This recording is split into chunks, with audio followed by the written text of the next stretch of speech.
Good afternoon, everyone, and welcome to today's live webinar, International Expert Roundtable, where we focus on post-COVID-19 challenges and opportunities. My name is Andrea Morgan, and I'm the organizer of today's webinar. Andrea Karadzic is supporting me on the back end as my co-organizer. Before we get started, I want to go over a few points so you know how to best participate in today's event. In the upper right-hand corner of your own computer desktop, you will see a control panel with 3 tabs, namely Audio, Documents, and Questions or Chat. Use the orange arrow to expand and collapse your control panel. By default, you will listen in via your computer's speaker system. Should you prefer to participate via the phone, simply select Phone in the Audio tab and the dial-in information will be displayed. If you cannot hear us in between, please contact us via the chat window. Furthermore, as a participant, you're automatically muted to avoid background noise. You also have the option to send text questions to today's speakers by typing your questions into the question window, which is the bottom tab of your control panel. You can send in your questions at any time during the presentation. I will forward them to today's host, Ulrich Schäfer. Questions will be addressed at the end of the panel. Any questions that remain unanswered will be followed up afterwards. In addition, you will find a PDF file in the document window, in which all countries involved today are presented again with a short profile, including their contact information. Please note that this live webinar will be recorded and made available to you afterwards. That concludes all organizational points from my side, and I hand over to today's speakers, Ulrich Schäfer, Daniela Nebel, Rado Dubrescu, Anand Ketan, and Fernando Carvajal. We hope you will enjoy the talk.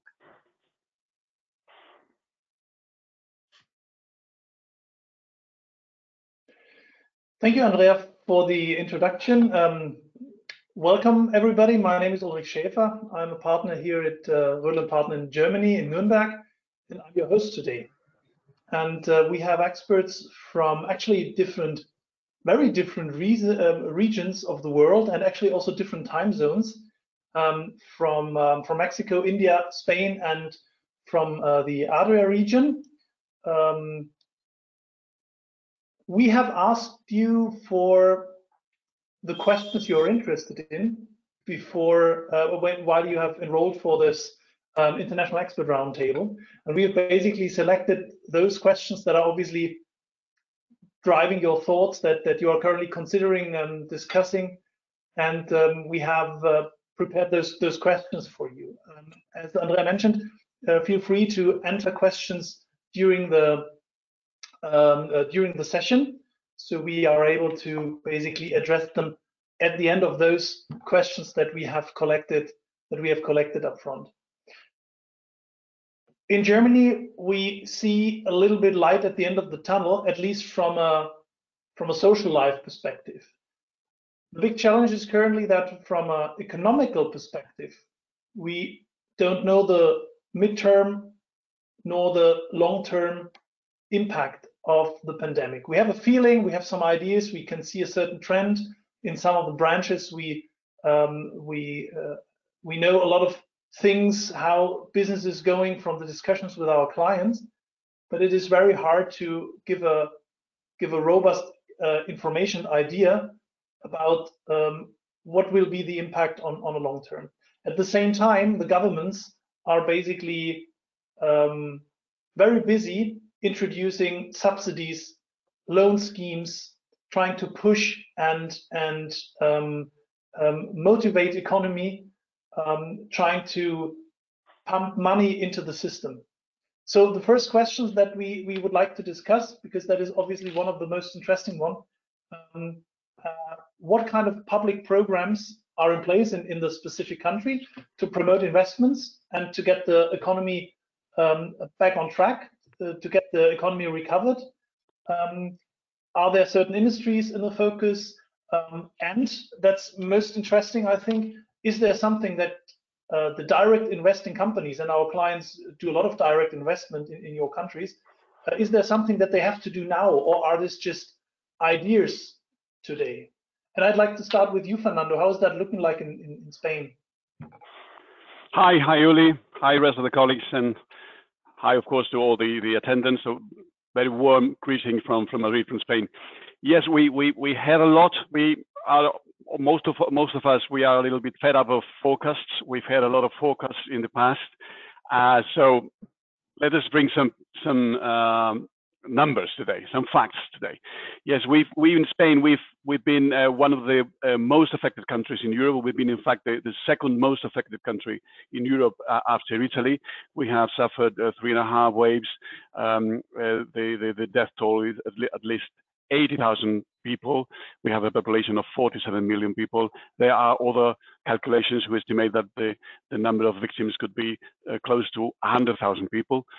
In purely economic terms, we have lost 10.8 points in GDP only in 2020.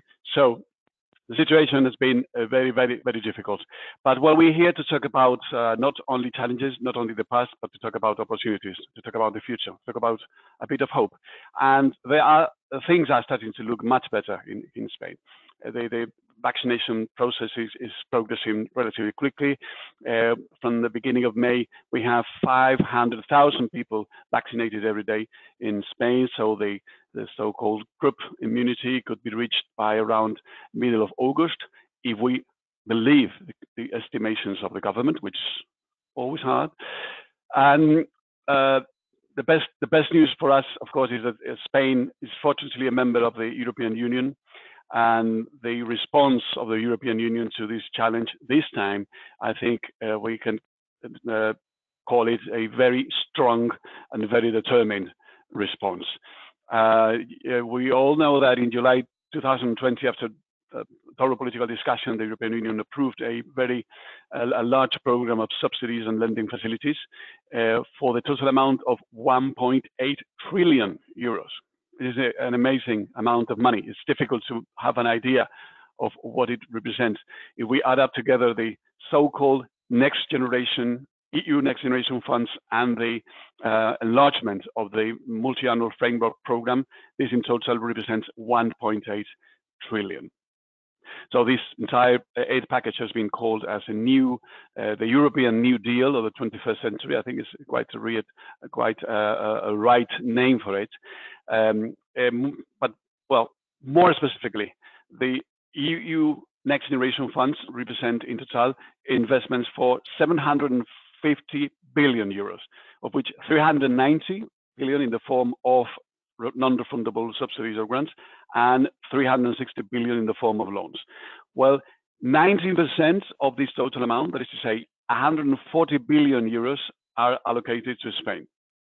Just to have an idea of what this represents, this 140 billion euro is more than 80% of the total government expenditure in Spain for 2020. Right? And this 140 billion will be distributed between 73 billion in subsidies and 67 billion in loans. Well, the Spanish government has announced that its intention is to use, during the first 3 years, to use just the part of the line made up of non-refundable grants. Well, this could give rise to some controversy, of course, but well. As any other country in Europe, in order to obtain the release of the funds, the Spanish government has already submitted to the European Commission a so-called national reconstruction or national recovery and resilience plan, which has listed the projects on the one hand in which the funds are to be invested, and also the reforms which must be carried out for these investments to produce the positive impact which is intended. Well, the plan, which has been already submitted to the European Union by the Spanish government, has been criticized because it's too unconcrete, unspecific, vague, and it is true. It is. It's 2,000 pages paper, but it's difficult to have very specific ideas out of it. But nevertheless, there are 3 sectors which will clearly benefit from this massive program in Spain. The first one would be companies working in sustainable, safe, and connected mobility. 13.2 billion euros are allocated to this area. In second place, the housing refurbishment and urban renewal with 6.8 billion euro, and then modernization of the tourism sector with 3.4 billion. We have to keep in mind that Spain, when it comes to the automotive industry, Spain is the ninth car manufacturer in Europe. Sorry, the second car manufacturer in Europe after Germany, and the ninth worldwide. And tourism is, of course, one of the most powerful industries in the country. Well, the access to these funds will be indirect. There is uncertainty as to how these programs will work in practice, but there are basically three ways. Of course, the first one, by applying for the subsidies. These will require co-funding with private funds, which is a good thing, in my personal opinion. There are another possibilities by entering into specific contracts with the authorities. And the third possibility is the participation in a new legal form of public-private cooperation, which has been created specifically for this purpose, which is the so-called PERTE. PERTE, P-E-R-T-E, which stands for Strategic Projects for Recovery and Economic Transformation, and which must be approved by the Council of Ministers. Basically, the system is that the administration through the ministers must announce so-called statement of interest or declaration of interest, and all the activities and projects which fit into this declaration of interest, in principle, could be approved eventually as a PERTE. That's more or less how it works. It is very unclear, both from the economic and from the legal point of view. There are a number of rules which must be approved in order to know the legal structure of these programs. But the message that we would like to convey to you today is not only that we have these programs here, or we will be having these programs in Spain. It is not only that many companies, or some companies, will profit from these programs.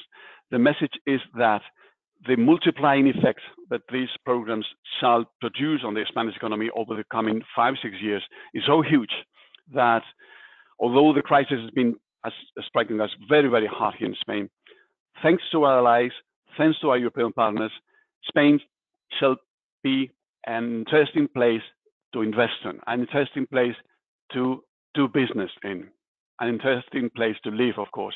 So this is our message. This is our message. We have had the help of our European partners, and these will help us economically to grow. There are opportunities for foreign companies wishing to invest here, and let's hope that the Spanish government does not raise obstacles for that. Okay, thank you, Fernando. Daniela, also in Mexico, there are a lot of foreign investments, direct investments, in particular, a lot of German investments, and in particular in the area of automotive suppliers. So for this kind of companies, it would also be interesting what kind of programs to support companies through the pandemic are planned or already in place or attractive in Mexico. Thank you very much, Uli, and once again, welcome to everyone. Yes, that's right. In Mexico, there are a lot of German investment, especially in the automotive sector. Unfortunately, there are almost nearly no programs or public programs to support the companies, especially in the automotive sector or the German companies. The Mexican government gave this responsibility totally to each state in Mexico. So the states, they can decide individually if they would like to support the companies, if they would like to give some public programs. And they also decide the form of the support they will grant. But basically, all the states which elaborated such programs are programs in order to support small companies, micro companies, and small companies, which are micro companies, are, for example, companies with employees up to 15 employees.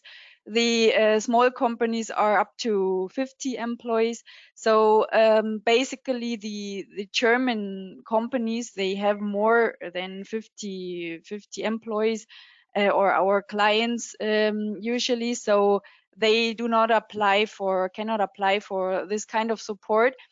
And on the other hand, the support each state grants is basically just a credit. So they grant credits for a certain period of time, like for 5 years, and you just have to pay it back after 5 years, and then a really small amount monthly or every 3 months. But that's not that kind support the companies expected here, because a credit in such times does not help anyway.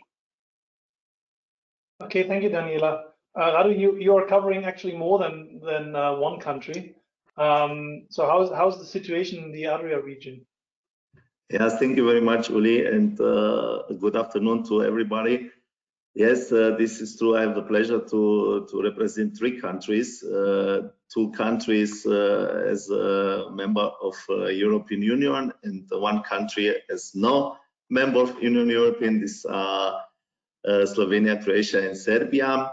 And of course, the situation was very, very bad also for Croatia, for Slovenia, and for Serbia last year. Now I can say we can see the light on the end of the tunnel, and it started also. I want to start with Serbia, where you know that it was a big country and the first country who started with the vaccine, and with a lot of possibility for the people to get the vaccine as soon as possible.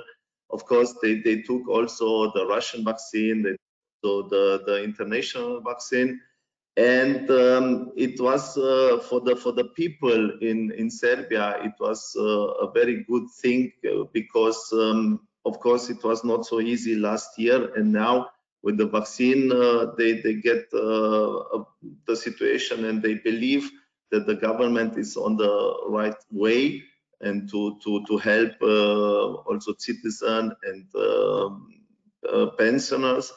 And the government started in this case a big program with almost 2.5 billion euro to give to the citizens, to the pensioners, and also to the entrepreneurships.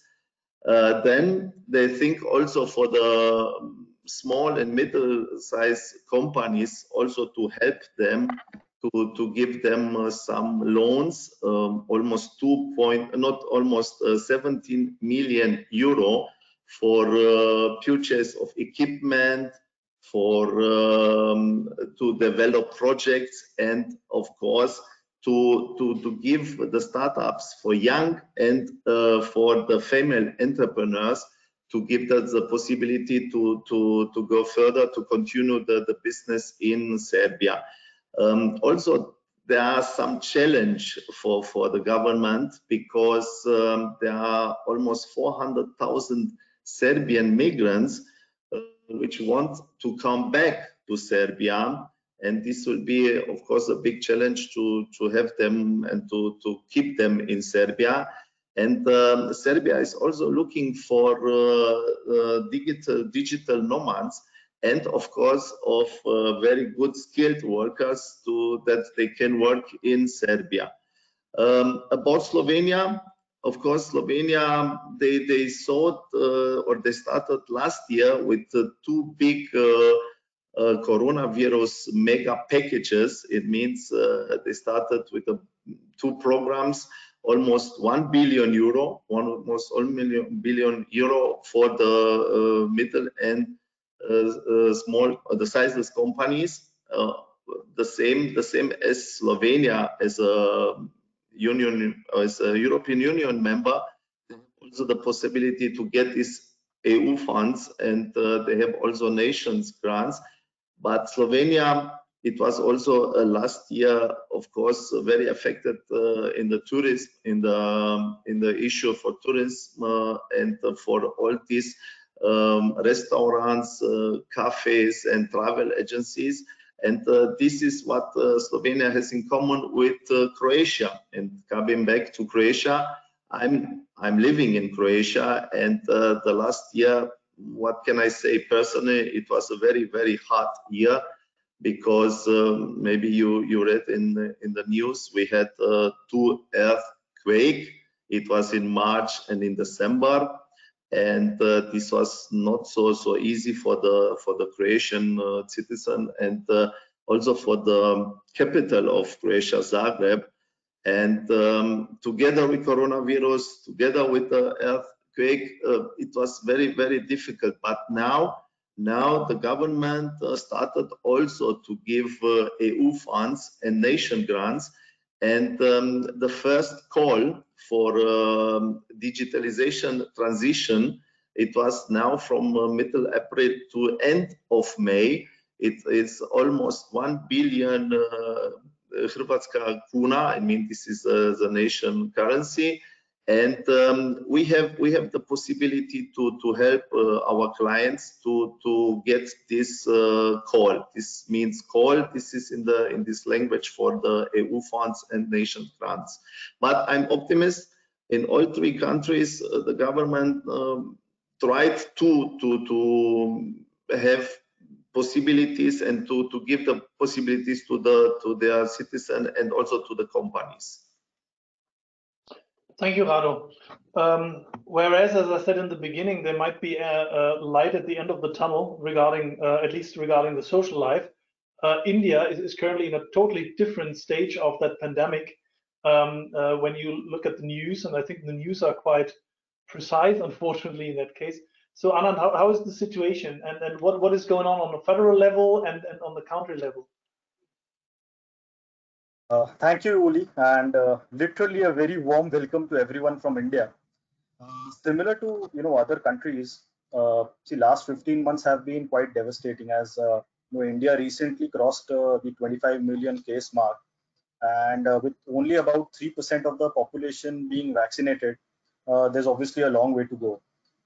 And economy-wise, also we saw a very sharp contraction. Obviously, because of the supply and demand chain, related issues. The most impacted cities were sort of also the most industrialized ones, and these were also the preferred locations for the German and the European companies. So obviously, the business got disrupted. And given the size of the country and its vast population, the issues faced by the government over the last months were sort of quite unique. These included issues like maintaining the growth rate, as India was one of the fastest growing economies in the world. At the same time, to continue to attract the foreign direct investment, for maintaining the balance of payments, obviously, and at the same time to control the inflation. This including when you had sector specific issues like you had liquidity crunch for the small and medium sized companies. And at the same time, there was crisis which was boiling in the agricultural sector because of the ongoing agricultural law reforms. So what the government decided was to focus its energies on very critical, clear issues. And I'll just take you through some of the examples. For instance, the first issue that was witnessed was that India lacked the manufacturing capacities in several key areas. And this was certainly realized after the pandemic. So to address this, what they did was they launched this self-reliance package called the Atmanirbhar package in Hindi. Under this package, they promoted manufacturing in India, and a special focus was given to sectors where India lacked manufacturing capabilities, such as electronics, including mobile phones and consumer durables, then specialty chemicals like APIs, and solar manufacturing, for example. And under this scheme, what the government is saying is that, apart from easing out the compliances, they would also give something called as a performance-linked incentive, a PLI scheme, which is essentially a capital subsidy, which is calculated on the incremental manufacturing undertaken by the large manufacturers. So essentially, they are saying that you come to India, do your manufacturing, and as and when you grow your manufacturing, more and more capital subsidy would be given to you by the central government. Second issue was that because of the disruptions, there was a clear lack of public spending.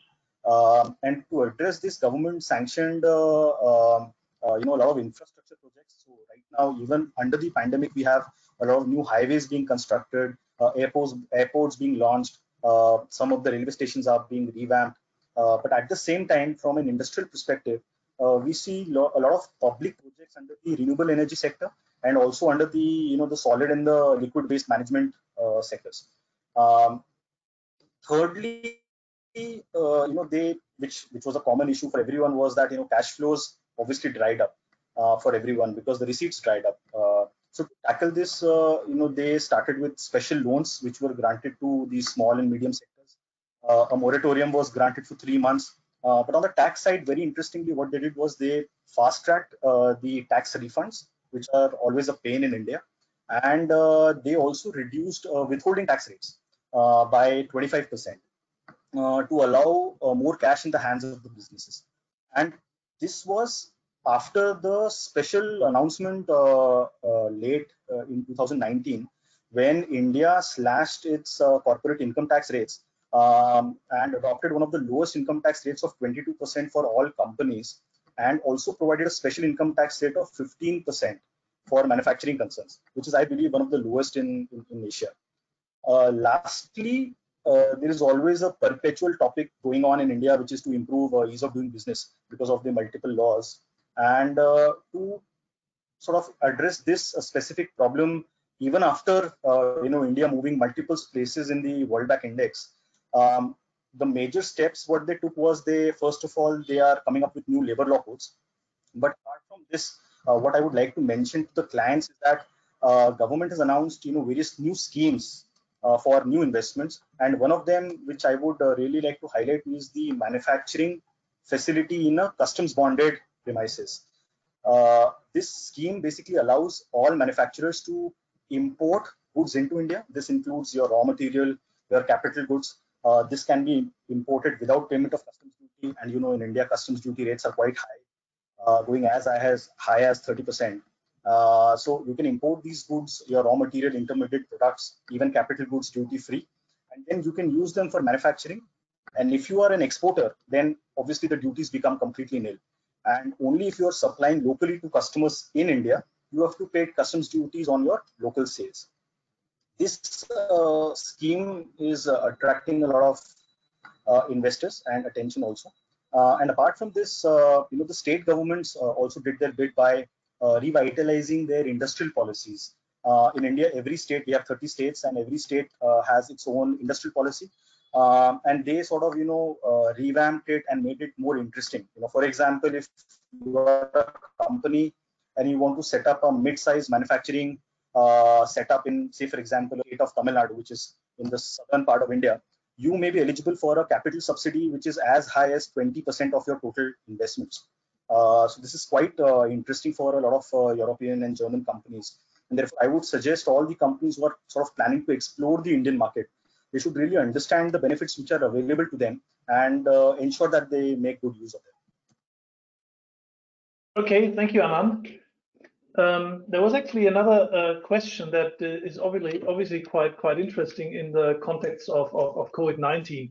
And as we have meanwhile discovered, at least that's my impression, that you can get things done remotely, but you can't build trust remotely, which is a very important thing, not just internally, but also with your customers and clients and with your team. It's a very interesting question how the work style has changed or will change, and is there a different attitude towards that issue in the countries? And in addition to that, what's the framework? What's the regulations that governments are basically have created actually out of the box, or due to the pressure from industry? So Fernando, how is that looking like in Spain, where it's probably very nice to work from home, or at least I could imagine.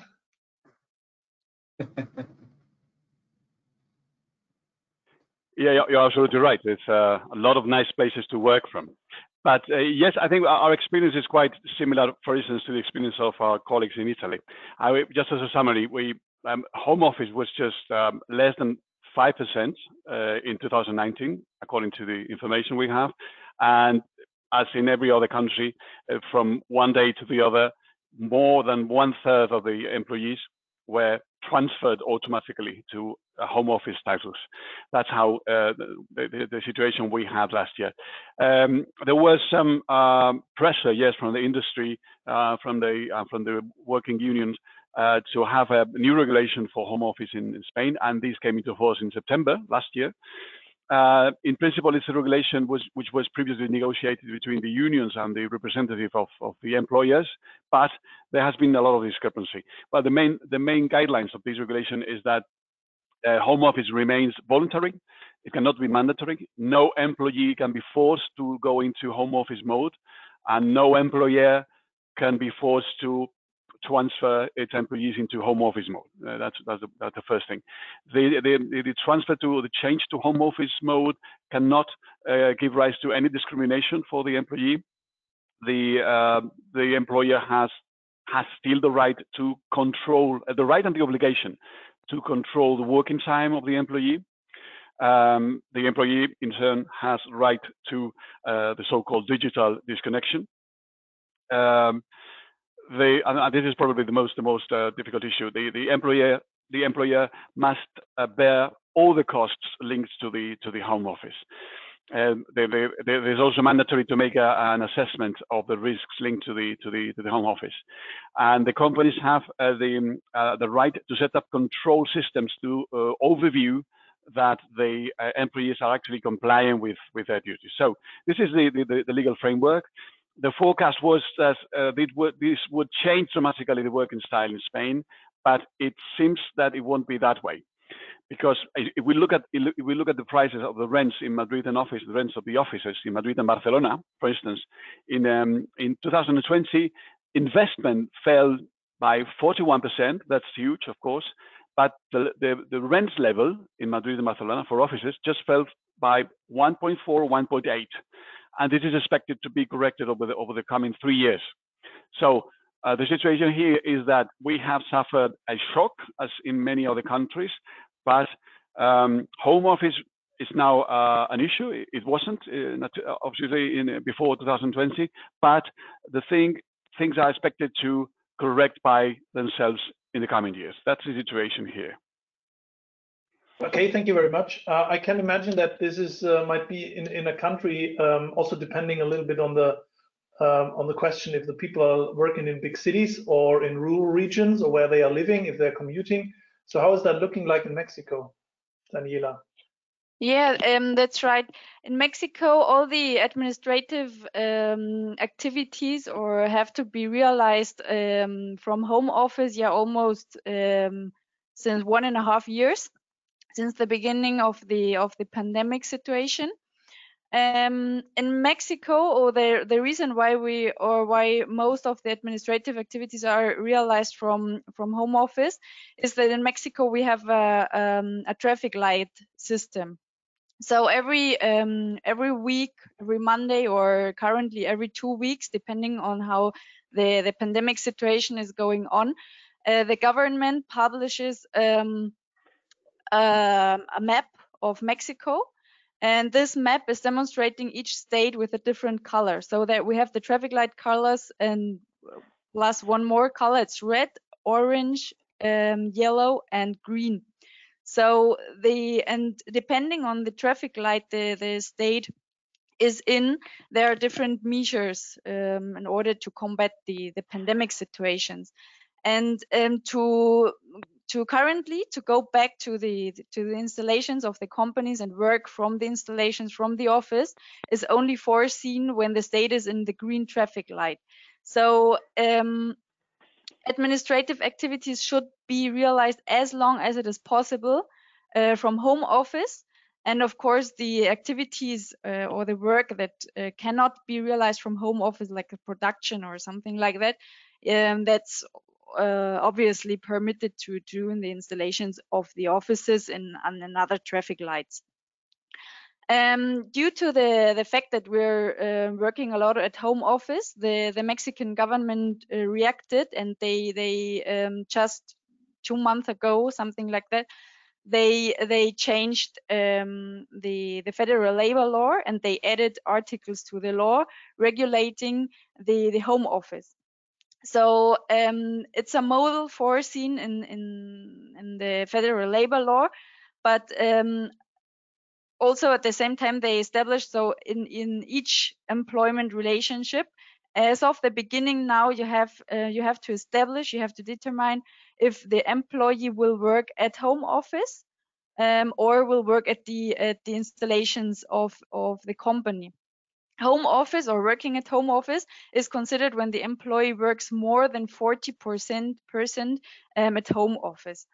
So in this case, the employer has some obligations, like paying a part of the internet costs, paying a part of the electricity costs, provide the employee with the work equipment, the computer, imprinter, something like that the employee will need. And on the other hand, also to obviously to respect the working time, as also in Spain, Fernando said, to respect the online the disconnecting.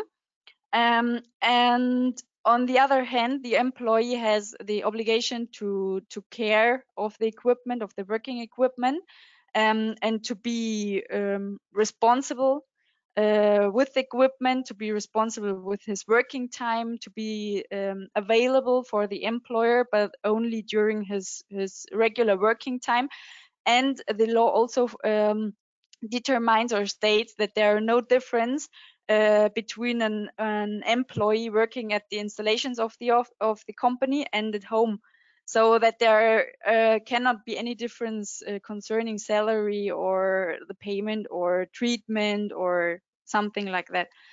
So for the companies, this can be the chance to reduce office costs. Perhaps some companies are thinking about terminating their lease agreements and to send all the employees to the home office.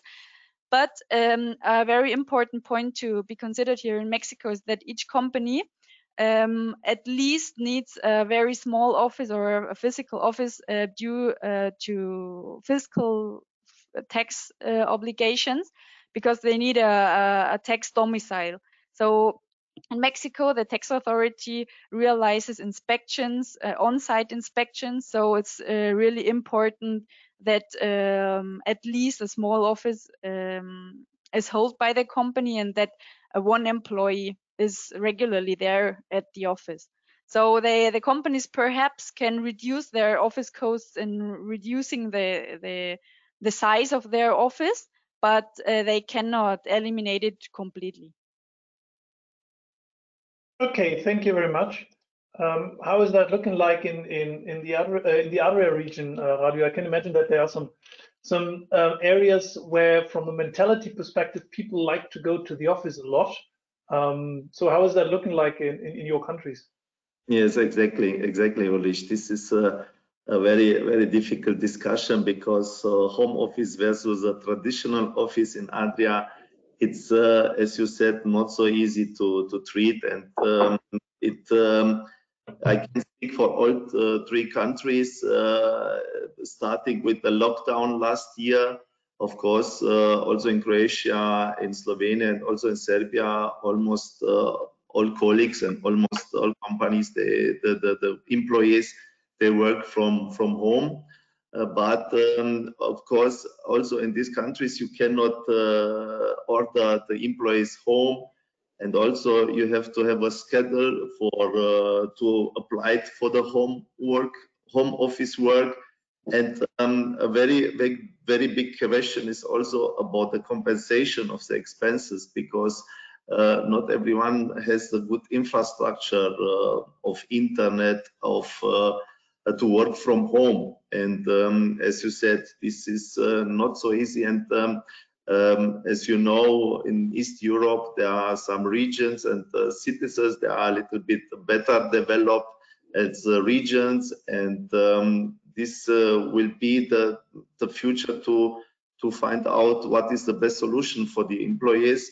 But also the laws, they are not changed right now, and of course the labor law should be changed.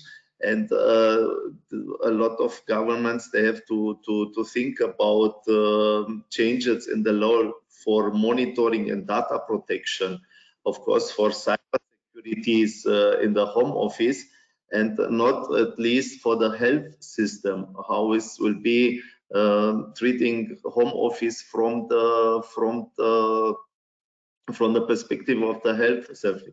And this is what it will be very difficult, but we will see what will be the future and how it will be treated. Thank you, Rado.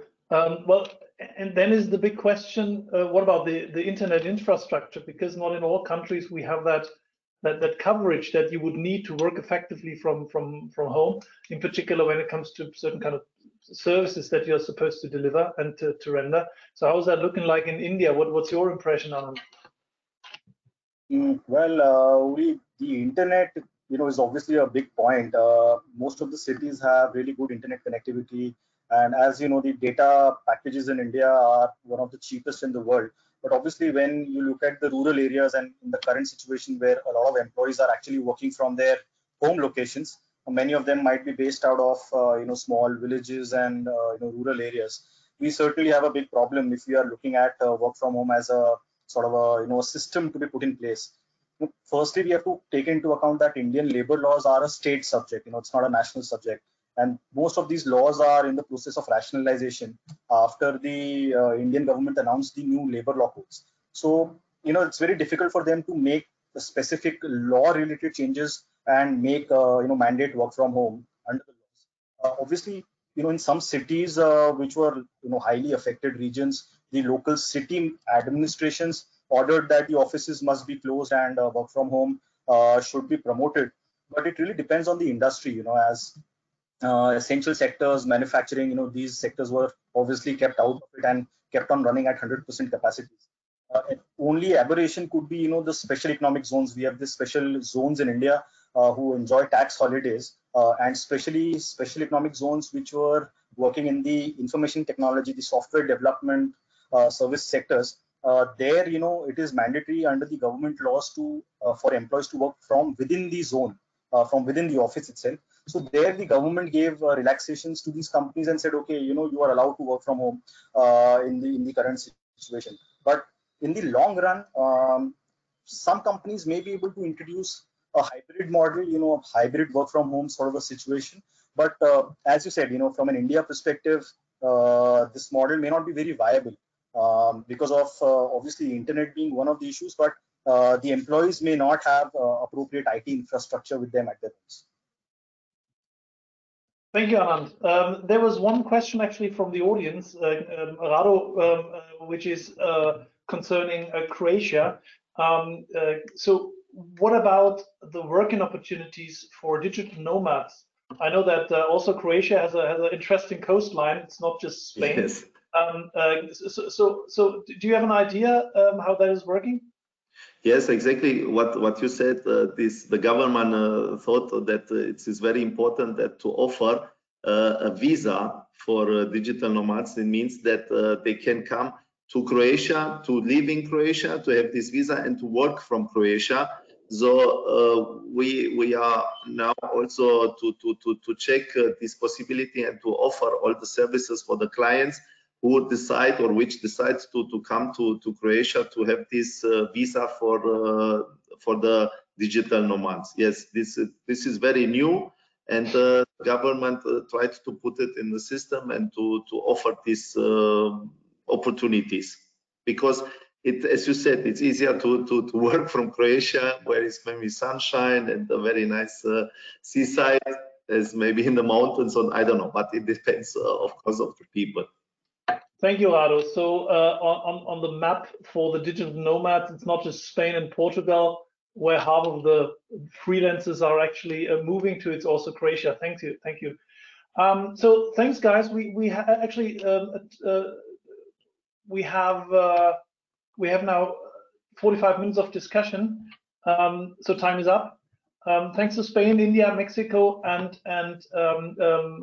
to the other region. Thanks to Rado, Daniela, Anand, and Fernando for your input. I hope for me it was very interesting, and I hope it was very interesting for the participants as well. If there are any questions that have obviously not covered due to the time, you will get, after that call, you will get all the contacts and basically the information, and also the whole session will be available for downloading.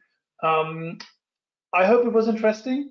Thank you very much again. Thanks for listening. Thanks for the organization. And I would now hand back to Andrea. Thank you very much. Yes, thank you to my colleagues, and thank you to everyone who participated in today's live webinar. If you have any further questions, just like Uli said, please contact the speakers. Their contact information is listed in the PDF document. Our next virtual International Expert Roundtable will be held on the 10th of June 2021. For further information, please visit our website, which is displayed on the screen and in the chat window. Once you exit today's event, you will receive a survey about our live webinar. We would very much appreciate if you took the time to fill it in and give us your feedback.